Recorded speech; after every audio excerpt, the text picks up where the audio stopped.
পরকীয়ার ওপর একটা video post করেছিলাম, তাতে আমি এটাই বলেছিলাম, কোনো একজন স্বামী যখন বাড়িতে বউ রেখে দিয়ে বাইরে অন্য কোনো মেয়ের সঙ্গে পরকীয়ায় জড়িয়ে পড়ে, তখন বাড়িতে থাকা ওই বউটার কতটা যন্ত্রণার সাথে জীবনটা কাটে সেটা মেয়ে হয়ে না জন্মালে কেউ কোনোদিন বুঝতে পারবে না।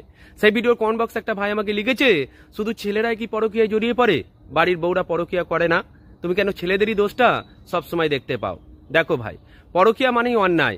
পরকীয়া ছেলে মেয়ে উভয়ই করে, তবে আমাদের সমাজে ছেলেদের পরকীয়াটা অনেকটা বৈধ, কিন্তু মেয়েরা পরকীয়ায় জড়িয়ে পড়লেই সেটা অবৈধ। সেটা কিরকম জানো? কোনো একটা মেয়ে যখন পরকীয়ায় জড়িয়ে পড়ে, সেই মেয়েটার নাম হয়ে যায় বেশ্যা।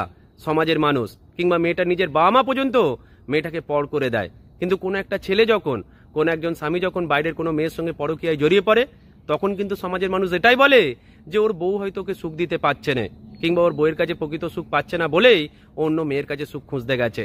দেখো, একটা ছেলে যখন অপরাধ করছে তখন সে ধোয়া তুলসী পাতা হয়ে যাচ্ছে, আর একটা মেয়ে কেন পরকীয়ায় জড়িয়ে পড়েছে সেটা কেউ খোঁজও নেয় না, তার পরিবর্তে মেয়েটাকে বেশ্যা বলে ডাকছে। এটাই আমাদের সমাজ।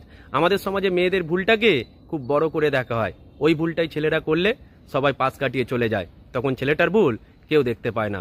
এটাই সত্য, এটাই বোঝাতে চেয়েছি। ভালো থেকো ভাই।